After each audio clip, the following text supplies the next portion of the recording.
Discourses and Selected Writings is not your typical calm Sunday reading. Listen, Discourses and Selected Writings is a brutal, severe, psychological audit. Discourses and Selected Writings looks you right in the eye and asks why your past choice still completely owns the room. Discourses and Selected Writings absolutely does not flatter your damage. You are still living inside the choice you keep calling finished. Epictetus makes a seriously hard claim right here. See, your pain, it might be way less about the actual event itself and entirely about the verdict you just keep feeding. Here at UpGoWise, we treat this as a practice, not just a product. We're not out here collecting quotes to sound smart at dinner parties, right? We are actively testing your command under load. This book by Epictetus, it is not here to give you a nicer, more comfortable story. Epictetus is ripping the hook right out. And man, a hook looks so small until you realize your entire life is hanging from it. You know, you call it memory, but let's be real, it's often just rehearsal. You call it loyalty, but it's really just rent being paid to a dead judge. I want you to name that choice you're still defending. Maybe it's the job you stayed in way too long, the person you shouldn't have trusted, or that massive debt you somehow framed as discipline. Hold it close, not as a source of shame, but as a live wire. Because defending a past wrong choice, it simply hands your present judgment straight over to dead events. A wrong choice hurts once, but your defense of it, well, that can hurt for years. So think about this for a second. What if the wrong choice was never actually the prison? What if the prison is your desperate need to make it innocent? The first move this book asks of us is kind of cruel, just because it's so perfectly plain. Stop arguing the case. Just look at the court. We humans have this weird habit. We lose something and then we defend that loss as an identity. We literally make a shrine out of a bruise. We call it wisdom, because let's face it, worship feels a whole lot better than admitting a waste. You can feel that old heat rise, right? A past self steps forward, all scared and proud. It desperately wants rescue. It wants you to look at the absolute ruin and call it wisdom. Section 1. The court you built. Okay, let's dive into this. We really need to look at the mechanics of this inner court you've constructed for yourself. I totally know the feeling. You tell yourself, I made the rational choice, I just need to defend it until the cost proves me right. It sounds so sober, doesn't it? It sounds incredibly adult. You invested time, you spent your trust. You absolutely do not want the past to look foolish. I wish this weren't true, but look at where this leads. It completely surrenders your freedom over to a past version of yourself, a version of you that frankly had way fewer facts than you have right now. In this book, Epictetus introduces something called your ruling faculty, or preheresis. And this is the real thing at stake here. It's not your image, it's definitely not your reputation. It's the ruling faculty. By definition, it's the part of you that assents, refuses, aims, and withdraws. Throughout this entire book, he makes it crystal clear that your reputation is never the true casualty of defending bad choices. The real casualty?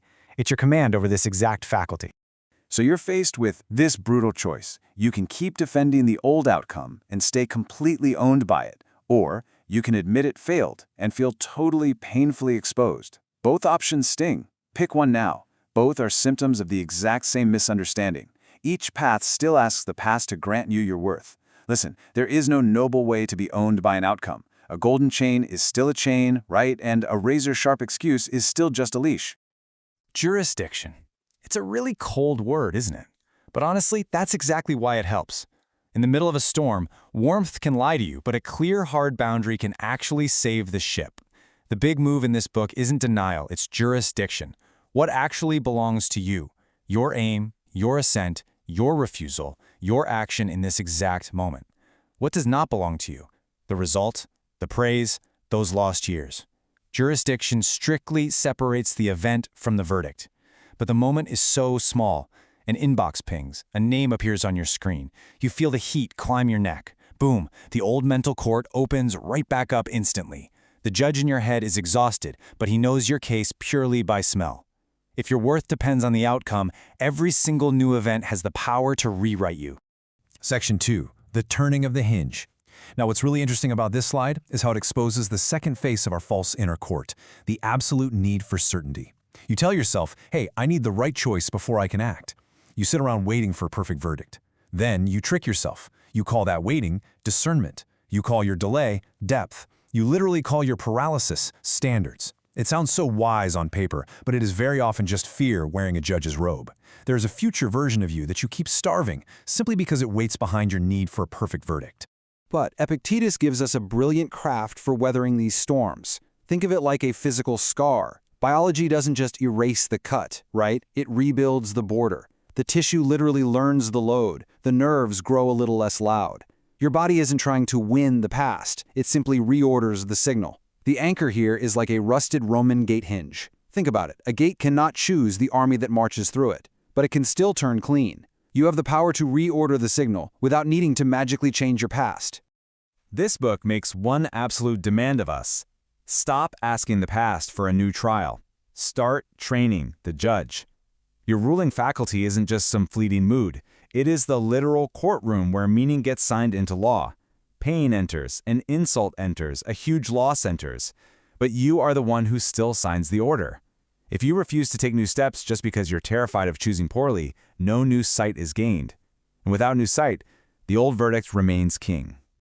Section 3. The false inner court. Now this is where the cost gets incredibly heavy, because you aren't just defending a choice anymore. You are actively training your taste for chains. Every single defense basically says, I need the world to make my past acceptable.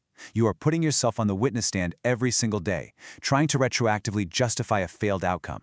So pick your loss. Be right and stay completely bound. Or be free and let the story lose its polish. Both of these hurt because they touch the exact same mistake. You treated your reputation, the mere story of you, as your actual self. And guys, that is the ultimate self-betrayal. What even is disgrace? It's not about being disliked. Disgrace is handing your ruling faculty over to things that literally cannot obey you. That critic inside your skull, it wears your voice. It calls the jail cell a standard.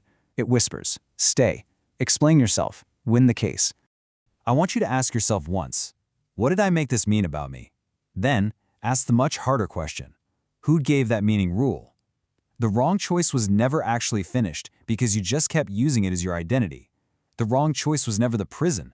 The costume of the story you built to protect it, that is what keeps you trapped. The old choice hurts once. The defense of it hurts for years. You end up trading your actual present for one more mental trial, giving one more impassioned speech to a room full of people who aren't even listening. Section 4. Choosing the next clean act. And this brilliantly illustrates the exact shift we need to make. Before, you are asking life to prove the old choice pure.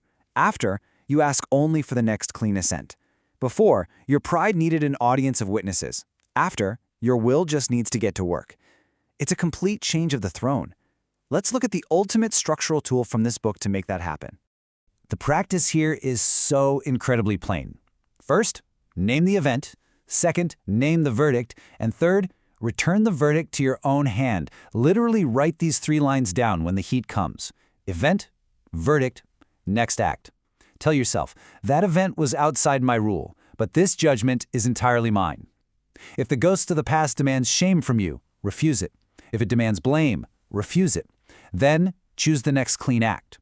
You are completely allowed to say, I chose badly, without adding the heavy baggage of, I am ruined. Your past can totally inform your next step, but it absolutely cannot be allowed to impersonate the ruler. The verdict is the cage. This is the decision. Make it now. If not now, not ever. Leave the cage unnamed.